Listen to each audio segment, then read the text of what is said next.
Bir vaqtlar Imom Buxoriy va Imom Termiziy kabi buyuk ulamolarni yetishtirgan zaminda bugun pivo festivallari o'tkazilayotgani achchiq haqiqatdir.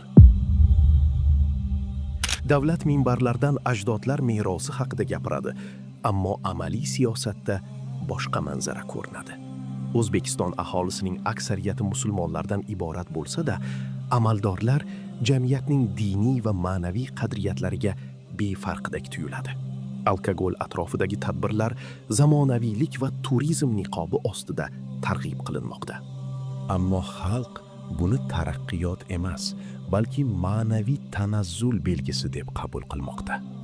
Yaqin tarixga nazar soladigan bo'lsak, 1980-yillarga kelib SSSRda sof spirt hisobida alkogol iste'moli kishi boshiga yiliga 14 litrdan oshib ketgan. Sovet rahbariyatining o'zi alkogolizmni mehnat unumdorligining pasayishi, o'limlar ko'payishi va iqtisodiy zararning asosiy omillaridan biri sifatida baholagan. 1985-yilda Mixail Gorbachov boshlagan anti-alkogol kampaniyasi natijasida alkogol iste'moli kamaygan va o'lim ko'rsatkichlari sezilarli tushgan. Ayrim tadqiqotlarga ko'ra, 1986-1989 yillar orasida faqat Rossiyaning o'zida 80 mingga yaqin inson hayoti saqlab qolingan. Eng alamlisi, davlat bir tomondan Buxoriylar nomi bilan faxrlanib, ikkinchi tomondan ular targ'ib qilgan qadriyatlarga zid ko'rinuvchi tadbirlarni qo'llab-quvvatlamoqda.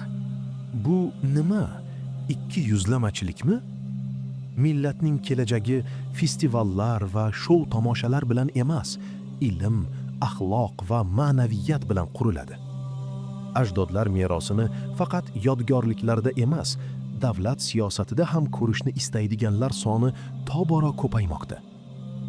Ammo hukumat tomonidan o'z qadriyatlari va merosi tahqirlanayotganini millat g'azab va alam ichra kuzatmoqda.